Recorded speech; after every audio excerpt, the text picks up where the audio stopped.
What's going on, fellas? Today we're going to be talking a There's females lot that of watch this too. MMA. What? So there's females that watch this too. You can't just say fellas. All right, I was I talking include. to you guys, okay? Damn it! But the females too. Out of anyone that even watches us in the first place, there might be one or two. But we're going to talk some MMA today. We got a great slate of topics that we have some fans very excited for, and I know our local UFC correspondent Blake is very, very excited for, and he is very happy for me to kind of bring this whole topic up. But we got a slate of questions for you that we're going to be talking about today. And let's get on into our first one.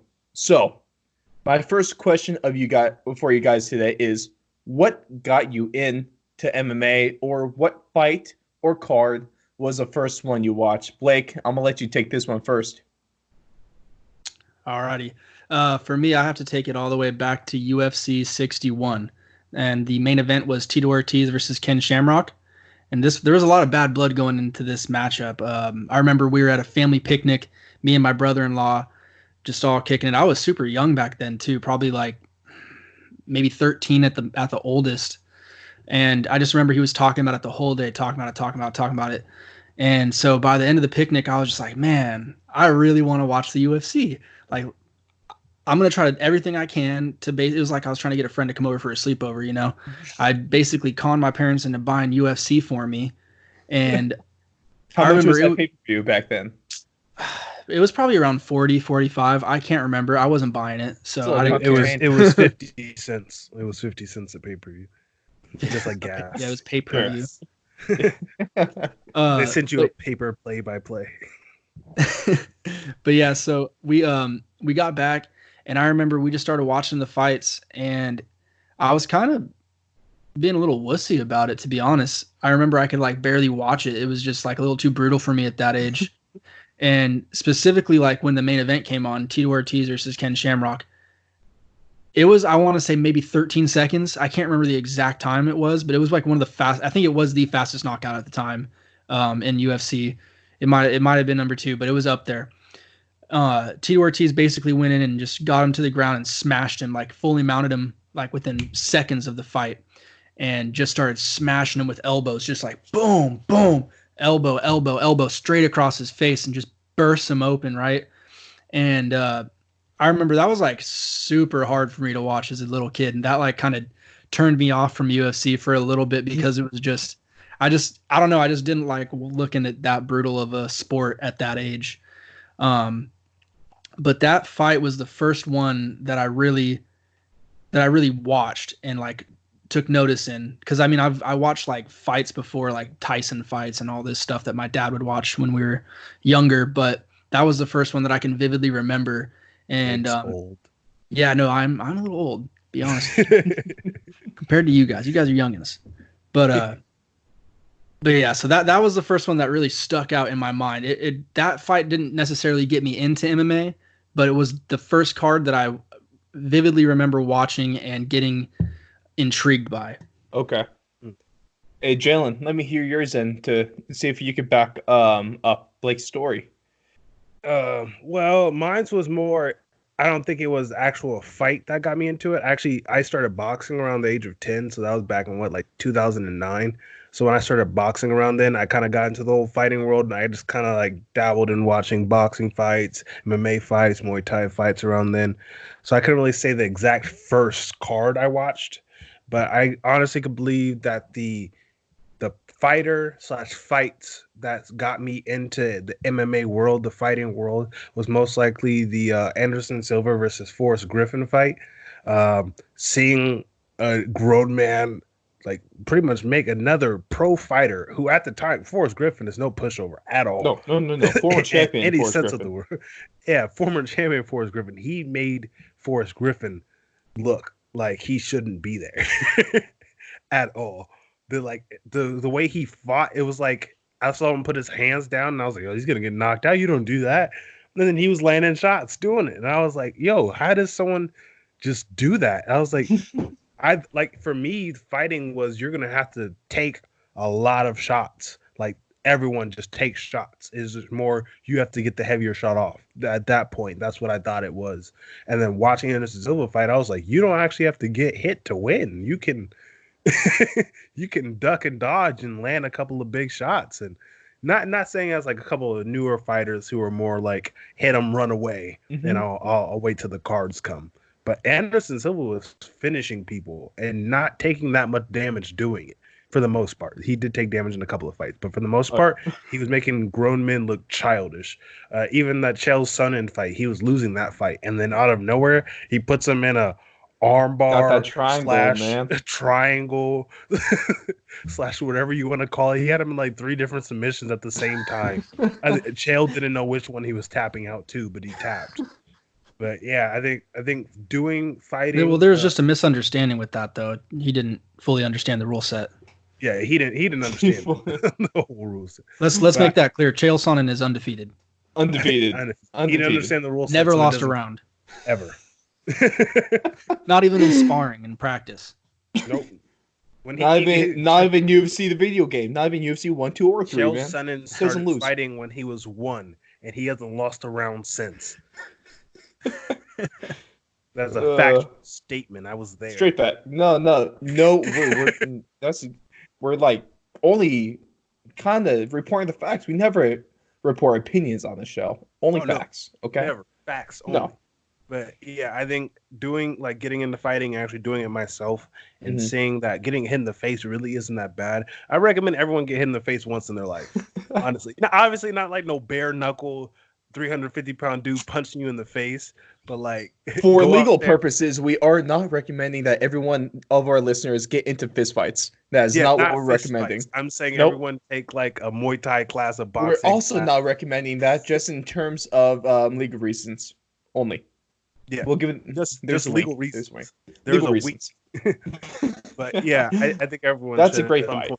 Yeah, I think the fight that is the first one I really remember, and it's always going to be ingrained in my head. I'm just going to preface this saying that I have not been a diehard UFC fan for a while. I became a fan during the card that was UFC 225. This was on June 9th of 2018, and this was all courtesy to UFC correspondent Blake Campbell, because we met at work, co-worker over that summer job, summer job. But me and Blake got each other through it for sure. And then Blake invites me over to his place because he's watching this UFC stuff and he's talking me up about it. And I'm like, I'm interested. I'm hyped for this because, of course, I know about the UFC, but I've just never really been able to sit down and watch a card. And Blake lets me come over to his house. And the first fight I really remember watching is Curtis Blades versus Alistair Overeem. And this was the main event for the prelims that night. And this ended in brutal fashion when Curtis Blades I remember vividly, he got into full mount against the side of the cage, almost like about middleway. The third, 1 elbow, 2, third one slices Overeem open, then the fourth and the fifth one just squirt out blood. Overeem's head looked like a fountain of red. This dude was cut open bad. This knockout for him probably rivals the uppercut that Nagano gave him when he sent him into orbit. But this was one awful. But this was so bad. Overeem couldn't even stand in the octagon for the decision. He couldn't even get watch Blades get his hand raised. He had to be taken immediately to the hospital to get that thing sewn up. And I was just thinking about this card, but I had to look back at it, and Blake was telling me about this, and I realized it myself for UFC 225 to be the first card I was able to watch and really get me into the sport of UFC. I am undoubtedly blessed and lucky because just let me run, even the early prelims on this card were stacked by guys like Danny Gay, Charles Oliveira, that banger between Joseph Benavidez and Sergio Pettis. We had Anthony Smith knock the hell out of Rashad Evans 53 seconds into round 1 for the main event, the early prelims. Then the prelims themselves consist of guys like Mirsad Bektik, Claudia Gadelha, and Carla Esparza. Then in the main card, we had, of course, what it was in the octagon wasn't great, but what it was in the lead-up was great. With and Mike Jack, the company, both of which had an awful fight. And oh boy, oh poor CM. There was so much hype behind that, and Yeah. oh no, Yeah. CM, to see it messed up in his home, not a good look. But then we had big heavyweights: Andrei Arlovsky against Tai Tuivasa, Holly Holm and Megan Anderson. We had the co-main that was Colby Covington and Rafael Dos Anjos, and I do believe that this was a fight that Covington won the interim belt, and this is the one that he was falsely stripped of, and this is one he still carries around to this day. So this helped spark that Colby Covington character. Then, of course, in the main event of the evening, we had Whitaker and Romero 2, which was an absolute slugfest. So for this to be the first show for me to watch to get me into UFC, I don't really think there could have been a better one. And I'm lucky as hell. Second question I want to ask you guys, Jalen, I'm going to have you start this one off, is what keeps you watching MMA? I think it's more the fact that it's ever changing. You know, it's never staying the same. You know, every single time a new fighter comes in, a new personality, you never know what the new style is going to be. Like the latest big era was the Conor McGregor era of coming in and having people trash talk and having a personality with the fight. It's not just a whole bunch of guys like, no, I'm gonna punch you in the face. Yeah, I'm gonna punch you too. It became that whole making it almost personal and getting into people's heads like that. Before Conor, like there was like Chael who got in people's heads, but I don't know. I think I would give the edge to the Conor a little bit on the getting into people's heads, because like Conor really made people just like angry. And when you were angry, he was so calm about it. It made you more angry. And then you went out there and laughed. Now, there's a countless amount of fighters that are like trying to be like Conor with all the scrap talk. They obviously can't do as well, and most of the guys came back up in the octagon. True. But Conor did spark like clones of this. Yeah, it's a lot of people try to do it. If you look at like lower pro fighting, a lot of them try to do it. It's just he made this, and like a lot of people always talk trash about Conor, saying, "Oh, he's nothing. He can't back it up in the ring, and he didn't do anything. He's nothing to the MMA history." I'm like, but you're trying to act like him. You can't say he's nothing if your entire personality is Conor. And I feel like a lot of people do that nowadays. Is they try to down Conor and make themselves seem better. But honestly, Conor started a lot of this right now. And I know a lot of people give him crap, but he made MMA what it is today and the ability to expand the way it's expanding. Blake, what keeps you watching MMA? So for me, I just have an immense amount of respect for the fighters. I love what Jalen was saying there with how it's in the UFC, they do a really good job of making it personal, right? Getting you interested in not only the fight that's going to take place, like the physical performance, but also the men and women behind the actual fists, right? For me, I'm so impressed with the fact that fighters, they're pretty much, like a mercenary, really, a modern day mercenary. It's really they're traveling, they're getting paid, and they're fighting people and taking them out. And just going to the next challenge and the next, basically the next war zone. I think there's so many different aspects to indulge in. It's like a rabbit hole.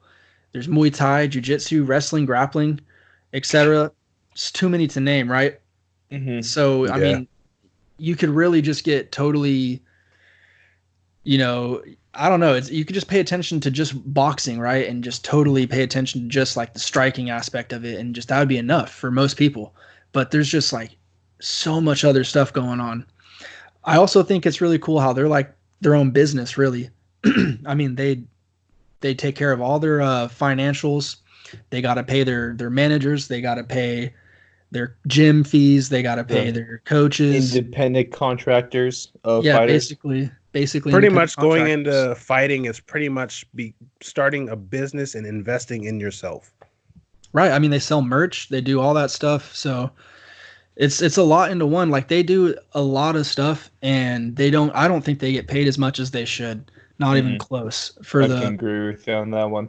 Because it's like there's only one of them, right? There's not a team of them really. You're just paying the fighter, so they should be getting some good money. But that'll come in time.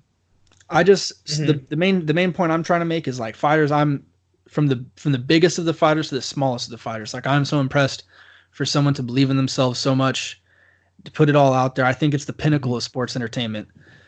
I mean, you're really putting it all out there on the line. You're going out there and fighting someone in front of the world to see, to prove like, I'm better than you, and I'm getting money. I'm getting paid to do this. Well, see, when you really strip the sport down, it's two people half naked in the cage in front of tens of thousands of people screaming with millions of people watching around the world, and your only job is to try to get someone else's ass and not it's to a human get your chess ass kicked. match. It's sad, but it's the closest thing we have to gladiator fights nowadays as well. At least sanctioned gladiator fights. That's pretty sad. There's still some crazy shit going on in the world.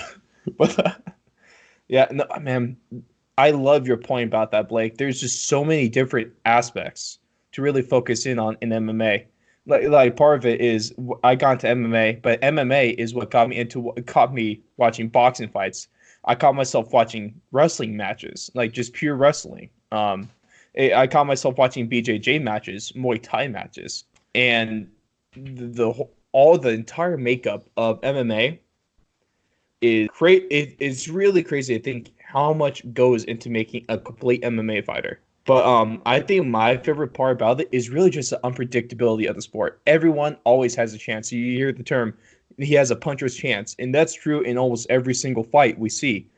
And there's comebacks. It's like unlike any sport in the world, because no matter what, you're always in a fight. You can't be playing a football game and be down 30 points with 2 seconds to go. You can't come back from that. But you can be down like 5 points on judges' scorecards with 10 seconds to go in the fight. And if you land that one good punch, if you land that knockout, you win. And I think that's the craziest thing. You're never out of a fight. And that's why you have to watch all the way through. And that's what kind of keeps me watching most of the time. So with that now, Blake, you're going to lead this off with this one, and you're going to tell us your all-time favorite fight. Yeah, this one was tough for me. There's no way I could pick just one, to be honest. I'm a cheater. You dirty cheater.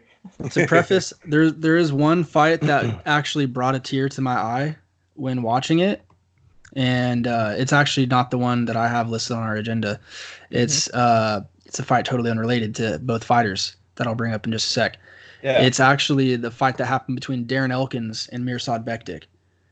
I've never seen a man get the shit kicked out of him for so long and then just knock somebody out crazy and make them sniff their own ass. Yeah. I mean, Darren Elkins was getting destroyed by Mirsad Bektic. I mean, just think of like what Curtis Blades was doing to Alistair Overeem. Excuse my chihuahua in the background. Coco. Think of what he was doing to Overeem, right? That is essentially what Bektic was doing to Darren Elkins. He was ground and pounding him, just smashing him. And then come in the third round, Bektic is gassed at this point, right? Mm-hmm. His cardio is just not up there for whatever reason. In the third round, you can see he's really slowing down. Darren Elkins, he is known for his cardio. He is known for being a grinder, pushing the limits. He goes in there in the third round, puts the pressure on him, gets him up against the cage, gives him a couple good shots, kicks him in the head as he's like pressed against the fence. And Mirsad Bektic literally crumbles and like his head goes under his crotch and he's like eating his own ass. It was insane. It was insane. And like, that brought a tear to your eye. You just see Darren Elkins. I mean, even Joe Rogan did a podcast on this. You can just see Darren Elkins just roar afterwards. It was just pure raw emotion and just primal bestiality. Like I don't think that's the right word to use. Just he was a freaking monster that night. Something came over him that night and he just executed a man. See, that kind of fight kind of goes to my point of how the unpredictability, you're never really out of a fight. Yeah, but back, so, I mean, it's Let's crazy. Let's get to your actual point, right? Like, my actual favorite fights, I'm still a cheater. I still have two more that I'm mentioning. Give It's me those actually three it's actually a fights. Jeez, duo, Blake. right? It's Conor McGregor and Nate Diaz 1 and 2. And the reason, I mean, why not include both of them if you're going to go with one of them? Because the first one leads into the second. The first one I thought was so crazy because it was just the timing of everything. I mean, Nate Diaz steps in late notice.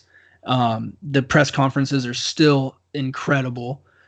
I mean, I've never been so entertained in the build up of a fight with Nate Diaz and Conor McGregor 1 and 2. Both of those guys, it was kind of like they were like opposites, right?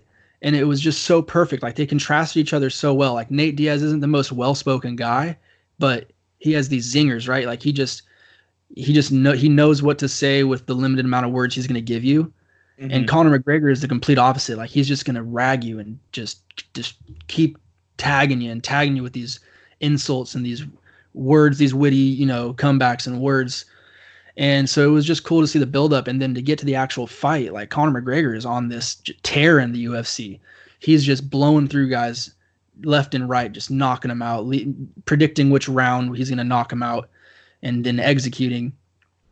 And then Nate Diaz comes in, late notice, not too much preparation, gets his ass beat the first round, bloodied up face, comes out there in the second round. Conor McGregor, he was trying to finish him, but this was his first fight at 170. This is the first time. At that point, he was pretty much moving up 2 weight classes, from 145.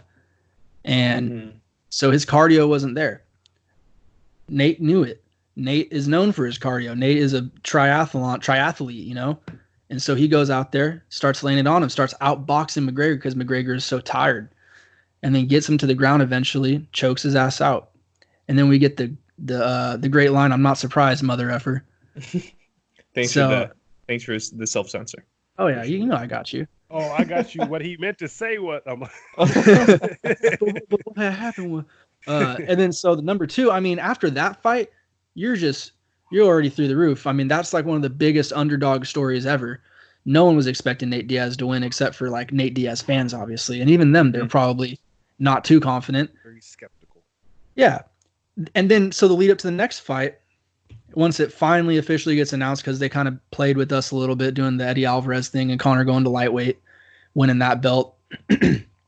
Once we finally got to that, the build-up for that fight was even better. I mean, they're going on talk shows, they're doing all this stuff. I mean, it's less media a little bit, actually. I think he stepped back on media, but still the media they did provide, they still are just going at it. And that fight, just as much of a banger as the first. And we actually get 5 full rounds with this fight. So those two fights, really, I just don't think you could beat them in terms of just all around package of the build up to the fight and like the actual, like the build up and entertainment side of the fight and the actual execution and performance on fight night. Because there's been so many times where you're so pumped up for a fight, Israel and Yoel Romero, and they just pump it up, right? The UFC is just advertising the hell out of it. And they're saying it's going to be this crazy barn burner. And then it comes to the day and it's just terrible. So it was nice for both of those fights to just be so incredible and have so much hype behind them. And it UFC really helped us. had these. I think they had 1 and 2 ranked 2 and 1 in terms of the best fights ever, respectively. So you do agree with the ESPN on this one? I'm gonna take. I think ESPN had this 4th best fight of all time, but for me, this is my favorite fight of all time because this fight really embodies the heart of a champion and the heart of a true fighter. And this was Robbie Lawler versus. This fight was. It might have had a slower first round, but the middle 3 rounds were unbelievable. Goes in part. I really respect the hell out of these guys because the grit they showed was unreal. This was a brutal fight. There's blood everywhere on the canvas, on their shorts, on themselves. It was insane. Their noses were smashed to bits. They were just flat. They looked like Voldemort. And their lips. It was awful. And then you saw the fight ended in the battle. TKO with Robbie Lawler retaining his belt because he lands a straight jab flush onto the nose of Roy McDonald, and the Roy McDonald just kind of crumples up and takes a couple shots and it's over. But oh man, these guys have the ultimate respect. They really gave everything in this fight, and there was constant action. It was a if you're talking about what more can these guys give, I don't think they could have fought any harder than they did, and they really put it all out there on the line for themselves and for the fans, and that's what makes this fight my favorite one of all time. Definitely. Jalen, what's yours? I think mine's was I was really skeptical with this one. Mine's was originally I was gonna go with I think I was gonna go with the Conor McGregor versus Jose Aldo fight, the 13-second knockout originally, just because that was the first time I think people really realized how much someone talking trash and getting your head could destroy your mindset and your game plan. Game plan goes out the window if you're pissed off or you're not paying attention. It destroys it. And Aldo, who's an amazing fighter, like amazing, and he gets smoked in 13 seconds. Like that was amazing. But the fight I'm definitely gonna have to go with was very recent actually. I think was the Israel Adesanya versus Gastelum fight. That was definitely I think probably my favorite fight of all time now. Just because they were going at it. It was back and forth. Going to the 5th round, no one knew who was winning that at all. And then at the beginning of the 5th round, the camera zooms in on Israel Adesanya's face, and he says, "I am prepared to die." When's the last time you saw someone say that? Just ready to go to the fight. Not like people say it all the time and like build up to fights and stuff like that. I'm ready to die in there. I'm ready to do this. But there's very few times that a guy in the ring, 5th round, both guys are landing shots. You don't know who's going to win it. And he not yells across, but he says across, "I am prepared to die." And then goes out there and what people call the matrix of Israel Adesanya. I don't know how he had the energy or ability to do what he did on picking Gastelum apart. Like those look like two different fights. The first 4 rounds compared to that last round of that fight, those definitely look like two completely different fights. And I don't know how he did it. But I think that kind of cemented the fact that Israel Adesanya wasn't just a hype train. Okay. And the UFC is amazing. No, that card in that fight was great, and I could easily say why that would be someone's favorite fight of all time. And now we're going from favorite fight to favorite fighter, and my favorite fighter of all time is Donald Cowboy Cerrone, because this is a guy that will fight anyone, anytime, anywhere, and he's one of those guys that does embody what the UFC is. And I love this guy not just for what he does inside the octagon, having the most finishes, the most bonuses, and I think some of the most fights of all time in UFC history. This guy does it all, and he's entertaining as hell when he does it. But what he does outside the octagon as well. He has his own ranch. This dude rides horses. He shoots guns. He goes deep sea cave diving. He's almost like you put on. That was a thing until I heard him do it. Right? He's been like on stories on the Joe Rogan podcast.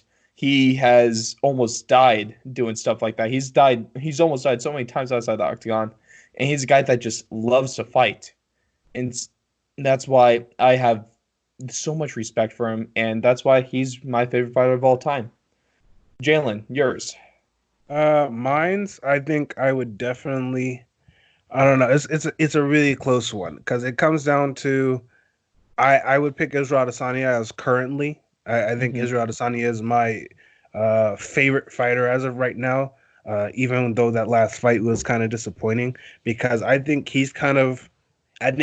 if he continues at the path of which he's going and continues to dominate, I think he is the next era of fighters. I think that fluidity of like Conor, he's slippery dude, great fighter, the personality and all that. But I think nobody's really coming to the UFC. When Israel did, he came in 29-30, I think is when he came in, 29-30 years old, after being known as a great fighter in a different form in kickboxing when he was over there. He came in here and he literally just goes at people. He figures them out, and then after that, he picks people apart, like crazily just picks people apart. knocks people out. Like, he's a skinny dude. Like, he does not look like he should be where he's at in the 185. He should not.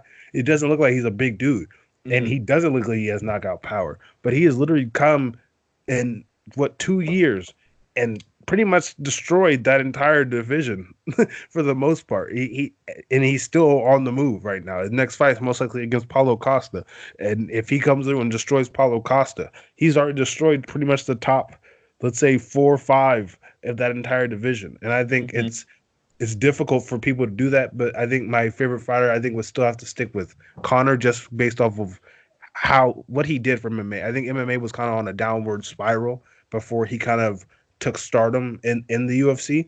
I think a lot of people were starting to go away from it, saying how barbaric it was, but I feel like he kind of made it still kind of like, the fighting, amazing, but he kind of made it to where people wanted to watch it. I feel like promos weren't as big of a thing until Conor kind of got here and kind of made it to where it was like a personal thing. Like, this dude I don't like him because of this, and we're gonna fight because of it. Before, it was always kind of just like, it was still great fights. I'm not gonna put anybody of past legends down about it, but beforehand, it was always kind of just like, oh yeah, I'm a fighter. He's a fighter. We're getting paid to do this, so I'm gonna go punch him in his face and hopefully I win.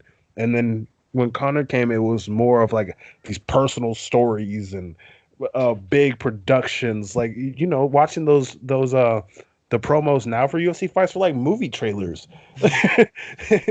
It's like, where's the hour 2-hour movie waiting for the thing to come out? And I feel like now that's a big thing, and now they do it for everybody. So I feel like he just changed the game so much that it's hard for me not to say he's my favorite.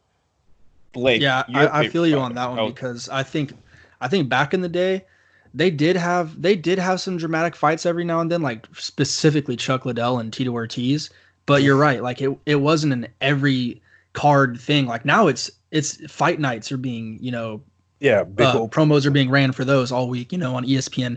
Thank God for ESPN and UFC becoming a lot of people hate the whole ESPN Plus thing, but I think in terms of the amount of quality of promotion and the amount of FaceTime UFC is now getting, the amount of content, and it's just make it a little more mainstream, which is all I want. So it's so easy to access now. Like the UFC, and prior to their link up with ESPN, it was not as easy to access all of this great content that they have now. I mean, they got the best of the best working on it now. But yeah, I just want more people to realize how great this sport is. Yeah, definitely. But yeah, I was just piggybacking off of what Jalen said, because Conor definitely is the one that got it to be an every fight thing. Like, you need to have that storyline now. It's kind of, it's a little bit similar to WWE, I would say. I don't want to like call them the same. Obviously, it's way different. It's real repercussions, but it's got that aspect in there now, right? It's got to have the entertainment value. Well, there's nothing wrong with what the WWE does with some things. It's kind of what Colby Covington does. It's what Chael Sonnen actually kind of made a character of himself, being the heel. Like, the heel is the bad guy in wrestling, and that's what Chael really embodied. And so there's nothing wrong with taking some parts of professional wrestling, of course, at least in terms of the entertainment factor. Definitely. But Blake, your favorite fighter, man. Okay, so my favorite fighter was actually Cody Garbrandt for the longest time, and he's still up there. Local guy, but he's just local. Team Alpha Male. Trains at Team Alpha Male, but he's from Ohio. That's why I was so bummed that Columbus card got canceled, or that he had to pull out of that anyway. He wasn't gonna be able to fight anyway. Yeah, he said he was pissing blood for like a week. Yeah. It's not good. And I just remember the first fight I saw him do, he beat up some Asian guy. I think it was on a Conor versus Nate card too. I think it was on the Rory McDonald and Lawler card. If I'm not mistaken, I might be tripping on that one, but I'm pretty sure, because I just know Cody came out tatted up, says he's fighting out of Sacramento, little white guy. I'm like, damn, okay. So the fight starts, he just beats this guy's ass in like 35 seconds. I'm like, oh shoot. And then sure enough, his next fight, I don't even know how it happened so fast, but he fought Dom Cruz for the belt. And that was just like the performance of a lifetime, right?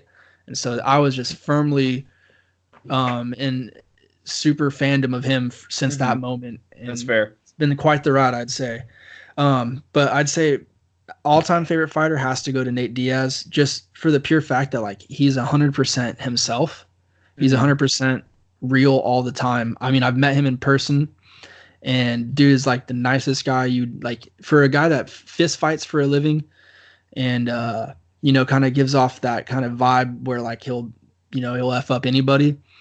He's super Isn't nice. that the kind of feel you get from anyone from Stockton like that? Well, I mean, I don't really hang out with too many people from Stockton. My dad knows plenty of those. Just a little bit. Stockton dude. My dad's Stockton dude, so I've been exposed to a bit. Stockton people are good people. Only from the Spanish side. I just think Nate Diaz, he has a lot of my respect because he's not always been given the respect I think he deserves, especially early on in his career. He was kind of just like always looked at as the younger brother to Nick. And if you guys are younger fans of MMA, Nick Diaz was the man back in the day. Like my brother-in-law, he like put me on to MMA, and he would always be telling me about like Nick, because Nick used to rule MMA. But anyway, I'd say current though, that's like current fighter that's really piqued my interest and I'm really keeping up with, and I'm excited that he's back. You guys all know this if you listen to the show regularly. It's Sugar Sean O'Malley. This guy. We had your rant was a few shows ago in the preview for UFC 247. Right. This guy's the full package. He has the entertainment value. He has the performance capability. He has the social media presence. I mean, it's just awesome to be able to kind of, and not to mention he's around my age. I want to say he's either the same age as me or a year younger. So it's kind of like I'm growing up with him, and I'm like, man, this dude that's like right around my age he's probably doing the same stuff I'm doing in his off time, chilling and beating people's asses. Like, that's awesome. I'm big fan. I love that. Keep doing what you're doing. But yeah, those are my favorite fighters. Mm-hmm. I can't pick one thing. Obviously, I have a problem. Sugar it's okay. Sean, by the way, is 25. Oh, so he is my age. I'm 25. We all got problems, Blake. I think you liking multiple fighters in multiple fights is probably one of the better problems to have, especially if we're just talking out the three of us as well. I like variety. I don't discriminate. Now let's move on to, if you had to describe the UFC with one fighter, who would that fighter be? Blake, you want to take the reins on this one first? Sure. Okay. I like this question. For me, I thought that Michael Bisping would be the best embodiment of what the UFC I think is trying to stand for. This dude, he would do whatever it took to provide for his family. I mean, the guy comes over from England. He was a successful fighter in England, didn't have like the most, craziest career over there, but he still like made it happen. There was a few times he was going to drop out and just start working a regular job, but persevered, got his chance. Wasn't he working in the butcher shop? Is that what I heard on one of the Joe Rogan experiences? I couldn't tell you for sure. I believe he was working in the butcher on the ranch. Wow. He was doing hard work, is what he was doing. Doesn't surprise me because he's a hardworking man. Oh yeah. But the thing that really impresses me the most is, and I don't think people found this out until recently. Like, everyone always joked about it because he always had a messed up looking eye after that crazy hit that he took against. Oh, man, who the heck was that guy that hit him? Silva, was it? Man, who was that? Wanderlei Silva? No, I can't remember who it was. Mm-hmm. But someone jacked up his eye ridiculously bad, and it was one of those jacked up Brazilian guys. And so there's a lot of those. Yeah. And so basically, like, since that fight, his eye's been all screwed up, and everyone would always be, joking like, oh yeah, Bisping only has one eye. Well, surprise, he did only have one eye. Vitor Belfort. Sorry to interrupt you, but that was Belfort. against Thank you. Vitor I Belfort. could not freaking remember his name. Thank you. Got you. But yeah, so he messed up Bisping's eye basically for the rest of his career, and he's still after that fight. The iris or the retina or something. I think he detached the retina. He just I'm not a doctor, but he effed up his eye. His eye's gone. Let's not go that far. Well, that's not too far off, if we're being honest. If we're being honest, really not. He basically did. His eye is no more. He can't see out of it. But yeah, I think that the fact that he was still able to go and reach the pinnacle of the sport, and still get the title after that, still, That makes title tons of win money. for him was one of the more like great stories that have ever come out Yeah, of absolutely. UFC. It was amazing. Short notice. Mhm. Yeah, Right. great fight. Love that. One of my favorite moments.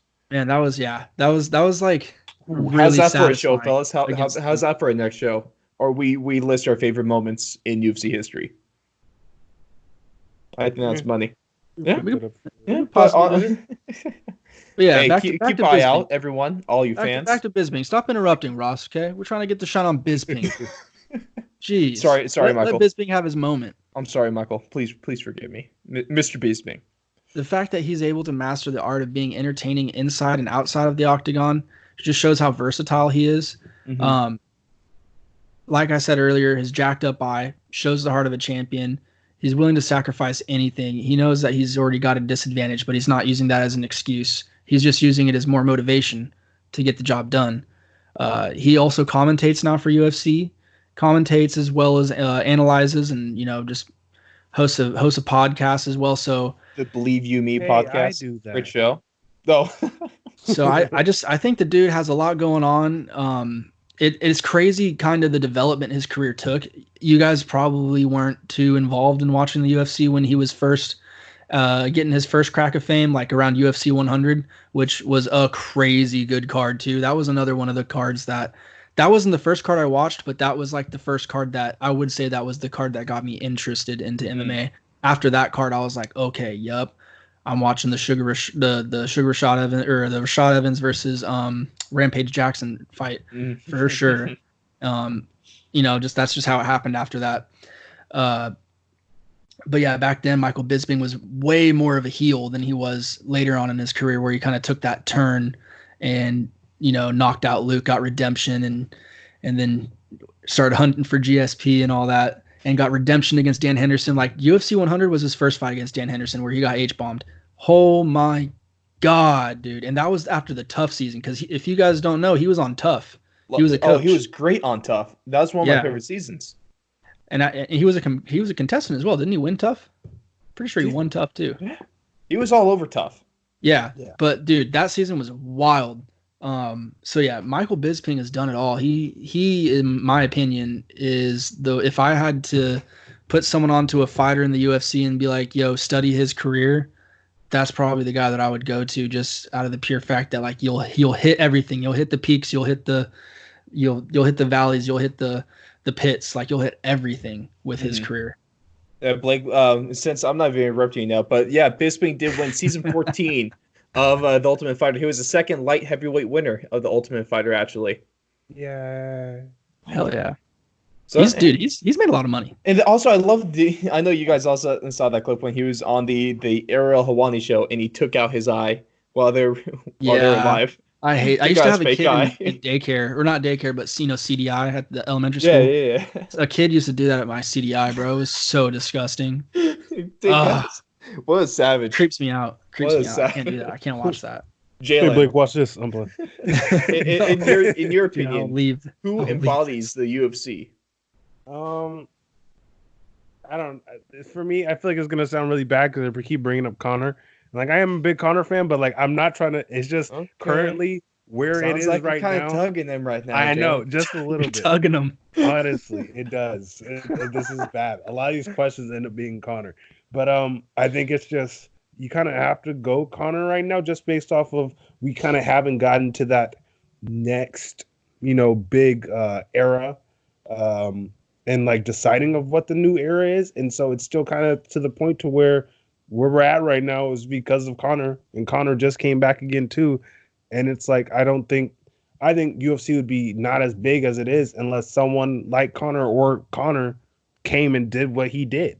And so just right now, I would have to say the current UFC right now is based off of the only person to describe it of would be Conor. No matter his losses or anything, his impact on the UFC was way too big to put him down and say that he had no impact on it. No, that's a fair point. If you're going to go a little more modern, Blake went a little kind of semi-modern. I'm going to go a little more back in time. and let's talk about a prime Chuck Liddell.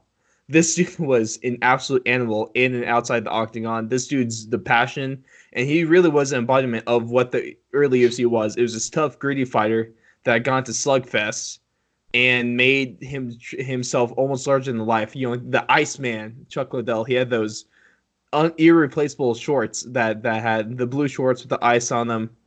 And this dude was in commercials. I remember one of the things I remember him. He was in like a Duralast car battery commercial, just like blowing a bunch of crap up and beating a bunch of stuff up. Just normal Chuck Liddell stuff, you know? Normal Chuck Liddell stuff. But this guy was an animal. He's one of my favorite fighters of all time, and it also sucked that he couldn't. He was also one of the guys that held on for way too long, he should call the retirement when Dana told him to. But it is what it is. But this is a guy that when someone says UFC, he is one of the first fighters to pop up into my head, and there's just this aura around the Iceman. And I think it's very hard for fighters to rival the kind of impact he had on the sport and the feeling that you have every time you bring up the name Chuck Liddell. Did you guys end up hearing that story that Dana White was telling about how originally Tito Ortiz was supposed to be the original face of the UFC, and then they ended up bringing Chuck Liddell in to spar with him, and Chuck pretty much destroyed him in seconds because Tito was mostly just a wrestler. That's what started the rivalry, man. That's what started the rivalry, yeah. Great story. I heard that story and I was like, what the? You guys got to go listen to the story, but great. But we're going to end the show with one final question, and this is going to be, what is your current dream matchup? Jalen, your current dream matchup is? I mean, all right, now the big thing I want to see, I'm gonna do a second one. It's gonna if you say Conor McGregor, I swear to God. My main one. Legally, according to CEC, I can't even leave my apartment now because we're in lockdown in quarantine, Jalen. But I will disobey quarantine just to go to California and slap you across the face. I swear. I think every answer has been Conor McGregor. No, not every single one. Maybe one Israel. It was the last two, so it seems like it's been all Conor. But I think right now the big fight, because the most recent one we saw was the Conor Cowboy, and so I want to see if this current Conor, if he went against Khabib, if that would be different, because that was a great matchup, and I think if Conor was, you want Conor Khabib too? Yeah, I want Conor Khabib too, but right now the big fight I think I would really want is Israel Adesanya versus John Jones. I kind of want to see that matchup because I think even though they would hate to admit it, they are both very similar fighters. And so I would kind of want to see is two people who very game plan towards their opponents. I kind of want to see how would that turn out. So if you just had to say right now, and we don't need any big announcements. We don't need to go in depth about it. Who's winning could be Conor too. I think Conor would if he stays as focused as and then now. Who wins John Jones in Israel on the side, and who wins that one? Damn, I don't. Just give me a name. Gotta give me a name. I would go right now. I would go Israel. Ooh, okay, Blake. Yeah. For all of what you had to say, at least you haven't been saying Conor for every answer, but Conor is a part of your answer for this one, right? Yeah. My bad. Yeah, Jalen's just over here using Conor for every answer, so oh man, I have to join the party. That's fair. But, that's fair. The fight that I would be really interested in seeing, and you can't blame us. I mean, Conor McGregor is a fun fighter to watch. Like, it's not like we're tugging him. We're trying not to. Well, me and you aren't, Blake, but Jalen, I can't say the same for him. You can't say over the past 10 years that Conor McGregor has not been the epitome of what the UFC is. There is just matchups that have not happened yet with Conor that we need. If he really wasn't as focused with Khabib, the first fight, then we need to see that second fight. It's just Conor actually wants to go out and fight like Cowboy Cerrone does. We have so many good matchups. Yeah. But I feel like at a certain part when he started losing, that's when. Because right now there's a lot of people. Cowboy, because he's a good person, people like him. But if Cowboy wasn't who he was outside of the ring, people would be like, okay, bro. That's a good point. But Blake, that Conor matchup that you need is him against who? Conor McGregor versus Tony Ferguson. Oh boy. I think that would not only would the lead up be way better than him talking to a Russian, but he'd be talking to a literal psychopath. Like Tony Ferguson is He's probably like making people breathe into him right now just so he can contract corona and defeat it himself, become immune. Like Tony that guy. has already contracted and beat corona 5 times. It's been reported. He's doing it on Confirmed. purpose. It's been confirmed. Corona contracted Tony Ferguson. So, and the reason that this matchup really intrigues me is just the fact that Tony Ferguson is so durable and he's so game ready. Mm-hmm. I think Conor McGregor, and not to mention he has great cardio as well. Conor McGregor, he's notorious for coming out and starting fast. I'd like to see them get into a little firefight at first, see if Tony can, like how is he gonna deal with one of the best strikers probably in the world, really, in MMA. How is he going to deal with that? Is he going to get knocked out? Is he going to get dropped like Nate? Is he going to, get knocked out possibly? What's going to happen? I just think that it would be a little bit more fun of a fight because it's not going to be a guy hugging nuts the whole time and sniffing your freaking drawers. No, and I'm not trying to be offensive to wrestling. I'm just being completely honest. Like, no offense to dudes that wrestle. Like, you guys would beat my ass 10 out of 10 times. Wrestling is it's an extremely difficult sport. That's all respect. From as a spectacle, not the most impressive. It's not that fun to watch. Let's just be honest, dude. I'd rather watch someone punch someone in the face. And that would happen a lot with Tony Ferguson and Conor McGregor. I think someone would be getting finished in that fight. I think it comes down to Tony Ferguson gets hit a lot, and he does get rocked. But his thing is he recovers really quickly. Right. But then you have to think is if Conor rocks him, Conor's pressure is one of the best in the game. Yeah. Does Conor stay on him too much to where he doesn't have that chance to recover? I think that's that'd be the deciding point. See, Blake, that first round would be a flurry, I think. That first round would just be insane. All right, Blake, I'm going to do the same thing I did to Jalen to you. Who wins this fight? I think I'd give it, if Conor is in his current form, I think I'd give it to Conor. I think I'd give him a first or second round knockout if he comes in there and performs as he should. I really think Conor is that good of a fighter. Okay. That's fair. I think the fight that I want to see would be a freak matchup. I'm taking from you guys, like you guys will talk about Conor, Jalen talk about Jones. I want to talk about John Jones as well. And this is him at heavyweight against Francis Ngannou. Just because this is a fight that can. You said what? It's Ngannou. Sorry, thank you, Ngannou. But this is a fight that would be. It's realistic. We could see this fight happen, and oh my gosh, what like I don't even know what because it'd be stylistic. And just if we're looking for a stylistic matchup, yeah, Francis Ngannou, who's a tank. He could take shots and he could send people's chins into orbit, i.e. Alistair Overeem, currently on Mars right now, saying hi to some of the NASA rovers. Then you have a guy like John Jones who does have power, but his technique is pretty much unrivaled. Maybe not talking about Dominic Cruz. Let's not get into that fight now. But no. Normally, John Jones versus Dominic Cruz.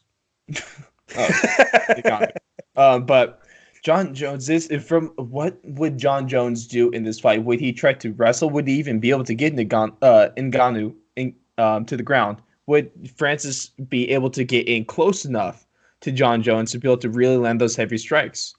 And that is probably one of the most intriguing matchups I think we could really make right now. If people haven't seen John Jones fight big, if you do go on YouTube, he does have a couple of fights where he was around like 225, 230 for a couple grappling matches that he did. He did one against, I think, Dan Henderson, where he rated about like 225, 230. And he still looks not, I mean, he was kind of out of shape for that one, but he himself said that he had kind of just didn't train for it. It was grappling match, so he kind of just went and did it. So I think he looks pretty good at two in the heavyweight weights. If it wasn't for that Reyes fight, we'd probably be seeing John Jones at heavyweight right now. Oh yeah, but definitely. I want to see John Jones at heavyweight because Ngannou, and then you have him against the heavyweight GOAT Stipe Miocic. So there's a lot of things I'd rather see Jones at heavyweight right now, if I'm being honest, in light heavyweight. But there's still matchups he needs to take care of the light heavyweight belt first.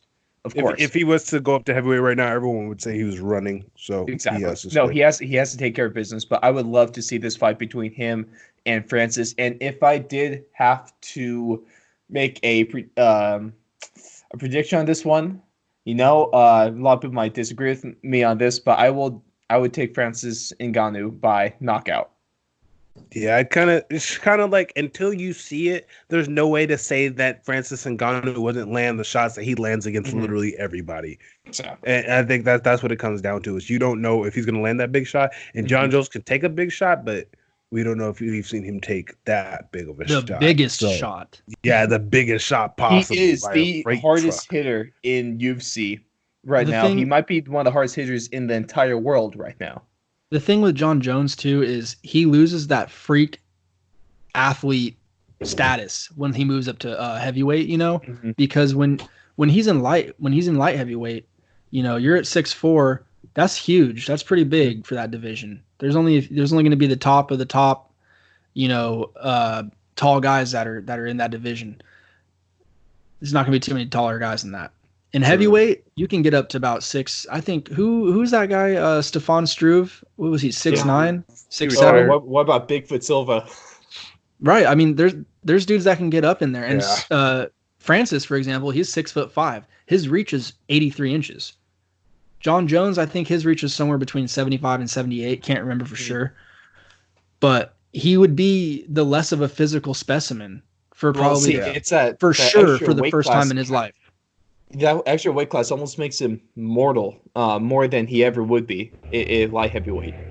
He seems like he have a lot more kind of.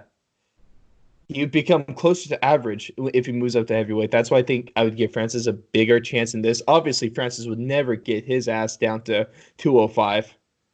So I just think there would be such a weight difference too because Francis cuts to 265. He cuts. I think he walks around like John Jones. He's going to be putting pounds on. He probably walks around 230, 225, something like that, So he'd have to be putting on weight to even get close to Ngannou. I think in camp, listening to what we saw, we references a lot, but Rogan and everyone he has on there knows their stuff. But I think they were saying something like Jones walks around at about 235, 225 to 235. So I think I want to see John Jones again where he doesn't have to cut weight. I want to see that version of John Jones where he's at his natural weight. And I imagine I just want a super heavyweight class just for once, just so we can see Francis Ngannou at his natural weight. But of course, never going to happen. It's UFC. We're never going to get super heavyweight. No street fight. Nope. Man, but with all that being said, in the parking lot, with all that being said, we're going to wrap things up. I hope you guys had as good of a time as we did because we were really excited for this episode. And I hope it showed through because this is something we've been looking forward to for the week now. And it was just kind of a fun way to discuss. We weren't talking like really stats or current events and stuff like that. We're just discussing what the best moments of the UFC and the best aspects of UFC, in our opinion. I hope you guys had as good of a time listening to this as we did talking. And you don't even have to just listen. You can please talk to us on Twitter, or you can send stuff through email on the website, as I mentioned. There's a lot of different ways you could reach out to us in terms of comments on YouTube as well. Tell us what you think. Go through these questions of what got you into MMA, what keeps you watching, all-time fight, favorite fighter, the embodiment of UFC in a fighter, and current dream matchups. Please let us hear, and we'll talk about that next week if you guys are able to bring us some of your feedback and some of your opinions. We'd love to hear it. But with that being said, thank you, Jalen. Thank you, Blake. I know, Blake, this is probably one of your favorite episodes of being on Fourth and Long. Oh, absolutely. Anytime I get to talk about MMA, I'm going to be a happy man. You're a simple guy to please, and I really appreciate that. Yep, no problem, bro. No problem. Yeah, I'm so demanding a raise. Well, from $0 to $0? Hell yeah. Boy, I'm still in the hole. I want that written in the contract. We're all Hey, speaking of that, not to be begging or anything, but if you go over to our anchor page, which is linked on the website, which is thefourthandlong.com, you can go over, maybe monthly donor, do 99 cents a month. It's really not that big of an investment, but every penny does help, especially when we're all college students. Some slight work. Just some slight work, that's all. Not the big though. But thank you guys all very much for watching. You can, of course, check this out on Spotify, YouTube, and all sorts of other podcasting sites. And you can catch us on our website and catch us on social media, Twitter, Instagram, even a little Facebook. And just appreciate you guys for watching. Please give us your feedback on this one, and we will catch you guys next week.